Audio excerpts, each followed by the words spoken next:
Lesson 3। Mind your own business. अमीर लोग अपनी संपत्ति के कॉलम पर ध्यान केंद्रित करते हैं, जबकि बाकी सभी लोग अपनी आय के विवरण पर ध्यान केंद्रित करते हैं। 1974 में मैकडॉनल्ड्स के संस्थापक रे क्रोक को ऑस्टिन में टेक्सास विश्वविद्यालय में एमबीए कक्षा में बोलने के लिए कहा गया था। मेरा एक दोस्त उस एमबीए कक्षा में छात्र था। एक शक्तिशाली और प्रेरक भाषण के बाद कक्षा समाप्त हो गई और छात्रों ने रे से पूछा कि क्या वह उनके साथ कुछ बियर पीने के लिए उनके पसंदीदा हैंगआउट में शामिल होंगे। रे ने विनम्रतापूर्वक स्वीकार कर लिया। मैं किस व्यवसाय में हूँ? रे ने पूछा। जब समूह ने अपनी सभी बियर हाथ में ले ली, हर कोई हंसा। मेरे दोस्त ने कहा। अधिकांश एमबीए छात्रों ने सोचा कि रे बस मजाक कर रहे थे। किसी ने जवाब नहीं दिया, इसलिए रे ने फिर से पूछा, आपको क्या लगता है कि मैं किस व्यवसाय में हूँ? छात्र फिर से हंसे और अंत में एक बहादुर आत्मा ने चिल्लाकर कहा, रे, दुनिया में कौन नहीं जानता कि तुम हैमबर्गर के व्यवसाय में हो। रे ने ठहाका लगाए। मैंने सोचा था कि तुम यही कहोगे। वह रुका और फिर जल्दी से बोला, देवियों और सज्जनों, मैं हैमबर्गर के व्यवसाय में नहीं हूँ। मेरा व्यवसाय रियल एस्टेट है। जैसा कि मेरे दोस्त ने कहानी में बताया, रे ने अपना दृष्टिकोण समझाने में काफी समय बिताए। अपनी व्यावसायिक योजना में रे को पता था कि प्राथमिक व्यावसायिक फोकस हैमबर्गर फ्रैंचाइजी बेचना था, लेकिन जिस चीज को उन्होंने कभी नजरअंदाज नहीं किया वह थी प्रत्येक फ्रैंचाइजी का स्थान। उन्हें पता था कि प्रत्येक फ्रैंचाइजी की सफलता में जमीन और उसका स्थान सबसे महत्वपूर्ण कारक थे। मूल रूप से जिस व्यक्ति ने फ्रैंचाइजी खरीदी थी वह रे क्रोक के संगठन के लिए फ्रैंचाइजी के तहत अचल संपत्ति भी खरीद रहा था। आज मैकडॉनल्ड्स दुनिया में अचल संपत्ति का सबसे बड़ा एकल मालिक है, जो कैथोलिक चर्च से भी ज्यादा का मालिक है। मैकडॉनल्ड्स अमेरिका और दुनिया भर में कुछ सबसे मूल्यवान चौराहों और सड़क के कोनों का मालिक है। मेरा दोस्त इसे अपने जीवन के सबसे महत्वपूर्ण सबक में से एक मानता है। आज वह कार वॉश का मालिक है, लेकिन उसका व्यवसाय उन कार वॉश के नीचे की अचल संपत्ति है। पिछले अध्याय में आरेख प्रस्तुत किए गए थे जो दर्शाते हैं कि अधिकांश लोग अपने अलावा सभी के लिए काम करते हैं। वे पहले कंपनी के मालिकों के लिए काम करते हैं, फिर करों के माध्यम से सरकार के लिए और अंत में उस बैंक के लिए जो उनके बंधक का मालिक है। जब मैं छोटा लड़का था, हमारे पास मैकडॉनल्ड्स नहीं था। फिर भी मेरे अमीर पिता ने माइक और मुझे वही सबक सिखाया जो रे क्रोक ने टेक्सास विश्वविद्यालय में बताया था। यह अमीरों का तीसरा रहस्य है। वह रहस्य है, अपना काम कर। वित्तीय संघर्ष अक्सर सीधे तौर पर लोगों द्वारा किसी और के लिए अपना सारा जीवन काम करने का परिणाम होता है। बहुत से लोगों के पास अपने काम के दिनों के अंत में अपने प्रयासों को दिखाने के लिए कुछ भी नहीं होगा। हमारी वर्तमान शैक्षिक प्रणाली आज के युवाओं को शैक्षणिक कौशल विकसित करके अच्छी नौकरी पाने के लिए तैयार करने पर ध्यान केंद्रित करती है। उनका जीवन उनके वेतन या, जैसा कि पहले वर्णित है, उनकी आय कॉलम के इर्द गिर्द घूमेगा। कई लोग इंजीनियर, वैज्ञानिक, रसोइया, पुलिस अधिकारी, कलाकार, लेखक आदि बनने के लिए आगे की पढ़ाई करेंगे। ये पेशेवर कौशल उन्हें कार्यबल में प्रवेश करने और पैसे के लिए काम करने की अनुमति देते हैं। लेकिन आपके पेशे और आपके व्यवसाय में बहुत अंतर है। अक्सर मैं लोगों से पूछता हूँ, आपका व्यवसाय क्या है? और वे कहेंगे, ओह, मैं एक बैंकर हूँ। फिर मैं उनसे पूछता हूँ कि क्या वे बैंक के मालिक हैं? और वे आमतौर पर जवाब देते हैं, नहीं, मैं वहाँ काम करता हूँ। उस स्थिति में उन्होंने अपने पेशे को अपने व्यवसाय के साथ भ्रमित कर दिया है। उनका पेशा बैंकर हो सकता है, लेकिन उन्हें अभी भी अपना खुद का व्यवसाय चाहिए। स्कूल के साथ एक समस्या यह है कि आप अक्सर वही बन जाते हैं जो आप पढ़ते हैं। इसलिए यदि आप खाना पकाने का अध्ययन करते हैं तो आप एक शेफ बन जाते हैं। यदि आप कानून का अध्ययन करते हैं तो आप एक वकील बन जाते हैं। और ऑटो मैकेनिक्स का अध्ययन आपको एक मैकेनिक बनाता है। आप जो पढ़ते हैं वह बनने में गलती यह है कि बहुत से लोग अपना खुद का व्यवसाय करना भूल जाते हैं। वे अपना जीवन किसी और के व्यवसाय को देखने और उस व्यक्ति को अमीर बनाने में बिताते हैं। आर्थिक रूप से सुरक्षित होने के लिए एक व्यक्ति को अपना खुद का व्यवसाय करने की आवश्यकता होती है। आपका व्यवसाय आपकी संपत्ति कॉलम के इर्द गिर्द घूमता है, न कि आपकी आय कॉलम के इर्द गिर्द। जैसा कि पहले बताया गया है, सबसे पहला नियम है संपत्ति और देनदारी के बीच का अंतर जानना और संपत्ति खरीदना। अमीर लोग अपनी संपत्ति कॉलम पर ध्यान केंद्रित करते हैं, जबकि बाकी सभी लोग अपनी आय स्टेटमेंट पर ध्यान केंद्रित करते हैं। यही कारण है कि हम अक्सर सुनते हैं, मुझे वेतन वृद्धि की आवश्यकता है, काश मुझे पदोन्नति मिल जाती, मैं और अधिक प्रशिक्षण प्राप्त करने के लिए स्कूल वापस जा रहा हूं ताकि मुझे बेहतर नौकरी मिल सके, मैं ओवरटाइम काम करने जा रहा हूं, शायद मुझे दूसरी नौकरी मिल जाए। कुछ हलकों में ये समझदारी भरे विचार है, लेकिन आप अभी भी अपने काम से मतलब नहीं रखते। ये सभी विचार अभी भी आय कॉलम पर ध्यान केंद्रित करते हैं और किसी व्यक्ति को वित्तीय रूप से अधिक सुरक्षित बनने में तभी मदद करेंगे जब अतिरिक्त धन का उपयोग आय उत्पादक संपत्ति खरीदने के लिए किया जा। अधिकांश गरीब और मध्यम वर्ग के लोग वित्तीय रूप से रूढ़िवादी है, जिसका अर्थ है मैं जोखिम नहीं उठा सकता। इसका मुख्य कारण यह है कि उनके पास कोई वित्तीय आधार नहीं है। उन्हें अपनी नौकरी से चिपके रहना पड़ता है और सुरक्षित तरीके से काम करना पड़ता है। जब छंटनी करना चलन में आ गया तो लाखों कर्मचारियों को पता चला कि उनकी सबसे बड़ी तथाकथित संपत्ति, उनका घर, उन्हें जिंदा खा रहा था। उनकी संपत्ति उन्हें हर महीने पैसे खर्च करवा रही थी। उनकी कार, एक और संपत्ति, उन्हें जिंदा खा रही थी। गैरेज में रखे गोल्फ क्लब जिनकी कीमत $1000 थी, अब $1000 के लायक नहीं थे। नौकरी की सुरक्षा के बिना उनके पास वापस लौटने के लिए कुछ नहीं था। वे जो संपत्ति समझते थे वह वित्तीय संकट के समय में उन्हें जीवित रहने में मदद नहीं कर सकती थी। मुझे लगता है कि हम में से ज्यादातर ने घर या कार खरीदने के लिए क्रेडिट आवेदन भरा होगा। नेटवर्थ अनुभाग को देखना हमेशा दिलचस्प होता है, क्योंकि स्वीकृत बैंकिंग और लेखा पद्धतियां किसी व्यक्ति को संपत्ति के रूप में गिनने की अनुमति देती है। एक दिन जब मुझे लोन चाहिए था तो मेरी वित्तीय स्थिति बहुत अच्छी नहीं लग रही थी, इसलिए मैंने अपने नए गोल्फ क्लब, अपना कला संग्रह, किताबें, इलेक्ट्रॉनिक्स, अरमानी सूट, कलाई घड़ियां, जूते और अन्य व्यक्तिगत प्रभाव को संपत्ति कॉलम में संख्या बढ़ाने के लिए जोड़ा। लेकिन मुझे अस्वीकार कर दिया गया क्योंकि मेरे पास बहुत अधिक निवेश अचल संपत्ति थी। ऋण समिति को यह पसंद नहीं आया कि मैंने किराए से इतना पैसा कमाए। वे जानना चाहते थे कि मेरे पास वेतन वाली सामान्य नौकरी क्यों नहीं है। उन्होंने अरमानी सूट, गोल्फ क्लब या कला संग्रह पर सवाल नहीं उठाए। जब आप मानक प्रोफाइल में फिट नहीं होते तो जीवन कभी कभी कठिन हो जाता है। जब भी मैं किसी को यह कहते हुए सुनता हूं कि उनकी कुल संपत्ति $1 मिलियन या $1 लाख या कुछ और है, तो मैं सिहर उठता हूं। कुल संपत्ति सटीक नहीं होने का एक मुख्य कारण यह है कि जिस क्षण आप अपनी संपत्ति बेचना शुरू करते हैं, आपको किसी भी लाभ के लिए कर देना पड़ता है। बहुत से लोग आय की कमी होने पर खुद को गहरे वित्तीय संकट में डाल लेते हैं।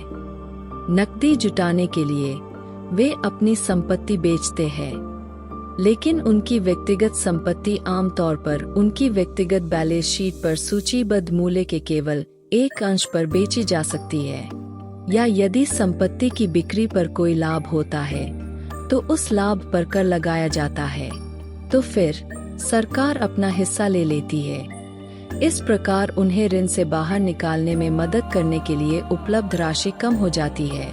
इसीलिए मैं कहता हूँ कि किसी की कुल संपत्ति अक्सर उसकी सोच से कम होती है। अपने काम से काम रखना शुरू करें। अपनी नौकरी जारी रखें, लेकिन वास्तविक संपत्तियां खरीदना शुरू करें। निकी देनदारियां या व्यक्तिगत प्रभाव जो घर पहुंचने के बाद कोई वास्तविक मूल्य नहीं रखते। एक नई कार की कीमत लगभग 25% कम हो जाती है जब आप इसे लॉट से बाहर निकालते हैं। यह एक वास्तविक संपत्ति नहीं है, भले ही आपका बैंकर आपको इसे एक के रूप में सूचीबद्ध करने की अनुमति देता। मेरा $400 का नया टाइटेनियम ड्राइवर उस समय $150 का था जब मैंने इसे शुरू किया। खर्च कम रखें, देनदारियां कम करें और मेहनत से ठोस संपत्तियों का आधार बना। युवा लोगों के लिए जो अभी तक घर से बाहर नहीं निकले हैं, माता पिता के लिए यह महत्वपूर्ण है कि वे उन्हें संपत्ति और देनदारी के बीच का अंतर सिखा। उन्हें घर छोड़ने, शादी करने, घर खरीदने, बच्चे पैदा करने और जोखिम भरी वित्तीय स्थिति में फंसने, नौकरी से चिपके रहने और सब कुछ उधार पर खरीदने से पहले एक ठोस संपत्ति कॉलम बनाना शुरू करने के लिए कहे। मैं ऐसे बहुत से युवा जोड़ों को देखता हूं जो शादी करके खुद को ऐसी जीवन शैली में फंसा लेते हैं जो उन्हें उनके कामकाजी वर्षों के अधिकांश समय तक कर्ज से बाहर नहीं निकलने देती। बहुत से लोगों के लिए जैसे ही आखिरी बच्चा घर छोड़ता है, माता पिता को एहसास होता है कि उन्होंने रिटायरमेंट के लिए पर्याप्त रूप से तैयारी नहीं की है और वे कुछ पैसे बचाने के लिए संघर्ष करना शुरू कर देते हैं। फिर उनके अपने माता पिता बीमार हो जाते हैं और उन्हें नई जिम्मेदारियां मिल जाती है। तो मैं आपको या आपके बच्चों को किस तरह की संपत्ति खरीदने का सुझाव दे रहा हूं? मेरी दुनिया में वास्तविक संपत्तियां निम्नलिखित श्रेणियों में आती है। ऐसे व्यवसाय जिनमें मेरी उपस्थिति की आवश्यकता नहीं होती। मैं उनका मालिक हूँ, लेकिन उनका प्रबंधन या संचालन अन्य लोगों द्वारा किया जाता है। अगर मुझे वहाँ काम करना है, तो यह व्यवसाय नहीं है, यह मेरा काम बन जाता है। स्टॉक, बॉन्ड, आय उत्पादक रियल एस्टेट, नोट्स, IOUs, संगीत, स्क्रिप्ट और पेटेंट जैसी बौद्धिक संपदा से रॉयल्टी। कोई भी अन्य चीज जिसका मूल्य हो, आय उत्पन्न करे या मूल्य वृद्धि करे और जिसका बाजार तैयार हो। एक युवा लड़के के रूप में मेरे शिक्षित पिता ने मुझे एक सुरक्षित नौकरी खोजने के लिए प्रोत्साहित किया, लेकिन मेरे अमीर पिता ने मुझे ऐसी संपत्तियां खरीदने के लिए प्रोत्साहित किया जो मुझे पसंद थी। अगर आपको यह पसंद नहीं है, तो आप इसकी देखभाल नहीं कर पाएंगे। मैं रियल एस्टेट सिर्फ इसलिए इकट्ठा करता हूँ क्योंकि मुझे इमारतें और जमीन पसंद है। मुझे उनके लिए खरीदारी करना पसंद है और मैं दिन भर उन्हें देख सकता हूँ। जब समस्याएं आती है, तो समस्याएं इतनी भी बुरी नहीं होती कि इससे रियल एस्टेट के प्रति मेरा प्यार बदल जाए। जो लोग रियल एस्टेट से नफरत करते हैं, उन्हें इसे नहीं खरीदना चाहिए। मुझे छोटी कंपनियों, खासकर स्टार्टअप के स्टॉक भी पसंद है, क्योंकि मैं एक उद्यमी हूँ, कॉरपोरेट व्यक्ति नहीं। अपने शुरुआती वर्षों में मैंने बड़े संगठनों में काम किया, जैसे कि standard oil of California, US, marine corps और जेरॉक्स कॉर्प। मैंने उन संगठनों के साथ अपना समय बिताया और अच्छी यादें हैं। लेकिन मैं गहराई से जानता हूं कि मैं कंपनी का आदमी नहीं हूं। मुझे कंपनियां शुरू करना पसंद है, उन्हें चलाना नहीं। इसलिए मैं आमतौर पर छोटी कंपनियों के शेयर खरीदता हूं। कभी कभी मैं कंपनी शुरू भी करता हूं और उसे सार्वजनिक भी करता हूं। नए स्टॉक इश्यू में किस्मत बनती है और मुझे यह खेल पसंद है। बहुत से लोग छोटी छोटी कंपनियों से डरते हैं और उन्हें जोखिम भरा कहते हैं, और वे हैं भी। लेकिन अगर आपको निवेश पसंद है, इसे समझते हैं और खेल को जानते हैं, तो यह जोखिम कम हो जाता है। छोटी कंपनियों के साथ मेरी निवेश रणनीति 1 साल में स्टॉक से बाहर निकलने की है। दूसरी ओर, मेरी रियल एस्टेट रणनीति छोटी शुरुआत करना और बड़ी संपत्तियों के लिए व्यापार करना है, और इसलिए लाभ पर करों का भुगतान करने में देरी करना है। इससे मूल्य में नाटकीय रूप से वृद्धि होती है। मैं आमतौर पर 7 साल से कम समय के लिए रियल एस्टेट रखता हूँ। कई सालों तक जब मैं मरीन कॉर्प्स और जेरोक्स के साथ था, तब भी मैंने वही किया जो मेरे अमीर पिताजी ने सुझाया था। मैंने अपनी नौकरी जारी रखी, लेकिन फिर भी मैं अपने काम से काम रखता था। मैं अपने एसेट कॉलम में रियल एस्टेट और छोटे स्टॉक का व्यापार करता था। अमीर पिताजी हमेशा वित्तीय साक्षरता के महत्व पर जोर देते थे। मैं अकाउंटिंग और कैश मैनेजमेंट को जितना बेहतर समझूंगा, निवेश का विश्लेषण करने में उतना ही बेहतर होऊंगा और आखिरकार अपनी खुद की कंपनी शुरू करूंगा और बनाऊंगा। मैं किसी को भी कंपनी शुरू करने के लिए प्रोत्साहित नहीं करता जब तक कि वे वास्तव में ऐसा न करना चाहे। कंपनी चलाने के बारे में मैं जो जानता हूँ, उसे देखते हुए मैं किसी को भी यह काम नहीं करने दूंगा। कई बार ऐसा होता है जब लोगों को नौकरी नहीं मिलती और कंपनी शुरू करना सबसे अच्छा उपाय लगता है, लेकिन सफलता के आसार कम हैं। 10 में से 9 कंपनियां 5 साल में विफल हो जाती है। जो कंपनियां पहले 5 साल तक टिकी रहती है, उनमें से हर 10 में से 9 अंततः विफल हो जाती है। इसलिए मैं केवल तभी इसकी अनुशंसा करता हूं जब आप वास्तव में अपनी खुद की कंपनी के मालिक बनने की इच्छा रखते हो। अन्यथा अपनी नौकरी करते रहें और अपने काम से काम रखें। जब मैं कहता हूं कि अपने काम से काम रखें, तो मेरा मतलब है कि अपनी संपत्ति कॉलम को मजबूत बनाए और बनाए रखें। एक बार जब $1 इसमें चला जाता है, तो उसे कभी बाहर न आने दे। इसे इस तरह से सोचें, एक बार जब $1 आपकी संपत्ति कॉलम में चला जाता है, तो वह आपका कर्मचारी बन जाता है। पैसे के बारे में सबसे अच्छी बात यह है कि यह दिन में 24 घंटे काम करता है और पीढ़ियों तक काम कर सकता है। अपनी नौकरी जारी रखें, एक मेहनती कर्मचारी बने, लेकिन उस संपत्ति कॉलम का निर्माण करते रहे। जैसे जैसे आपका नकदी प्रवाह बढ़ता है, आप कुछ विलासिता में लिप्त हो सकते हैं। एक महत्वपूर्ण अंतर यह है कि अमीर लोग विलासिता की चीजें आखिर में खरीदते हैं, जबकि गरीब और मध्यम वर्ग पहले विलासिता खरीदते हैं। गरीब और मध्यम वर्ग अक्सर बड़े घर, हीरे, फर, गहने या नाव जैसी विलासिता की चीजें खरीदते हैं, क्योंकि वे अमीर दिखना चाहते हैं। वे अमीर दिखते हैं, लेकिन वास्तव में वे क्रेडिट पर और अधिक कर्ज में डूब जाते हैं। पुराने पैसे वाले लोग जो लंबे समय से अमीर हैं, पहले अपनी संपत्ति कॉलम बनाते हैं, फिर संपत्ति कॉलम से उत्पन्न आय से उनकी विलासिता खरीदी जाती है। गरीब और मध्यम वर्ग अपनी मेहनत, खून पसीने और बच्चों की विरासत से विलासिता खरीदते हैं। एक सच्ची विलासिता एक वास्तविक संपत्ति में निवेश करने और उसे विकसित करने का इनाम है। उदाहरण के लिए, जब मेरी पत्नी किम और मेरे पास हमारे अपार्टमेंट हाउस से अतिरिक्त पैसे आने लगे, तो उसने बाहर जाकर अपनी मर्सिडीज खरीदी। इसमें उसे कोई अतिरिक्त काम या जोखिम नहीं उठाना पड़ा क्योंकि अपार्टमेंट हाउस ने कार खरीदी थी। हालांकि उसे 4 साल तक इंतजार करना पड़ा जब तक कि रियल एस्टेट निवेश पोर्टफोलियो नहीं बढ़ गया और कार के भुगतान के लिए पर्याप्त अतिरिक्त नकदी प्रवाह उत्पन्न नहीं होने लगा। लेकिन लक्सरी मर्सिडीज एक सच्चा इनाम थी क्योंकि उसने साबित कर दिया कि वह जानती थी कि अपनी संपत्ति का कॉलम कैसे बढ़ाया जा। अब वह कार उसके लिए एक और सुंदर कार से कहीं ज्यादा मायने रखती है। इसका मतलब है कि उसने इसे खरीदने के लिए अपनी वित्तीय बुद्धि का इस्तेमाल किया।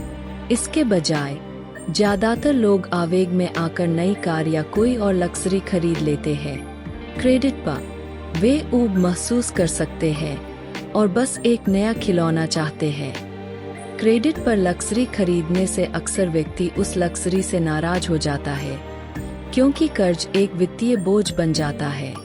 जब आपने समय निकालकर अपना खुद का व्यवसाय बनाया और उसमें निवेश किया, तो अब आप अमीरों का सबसे बड़ा रहस्य जानने के लिए तैयार हैं। वह रहस्य जो अमीरों को बाकी लोगों से बहुत आगे रखता है।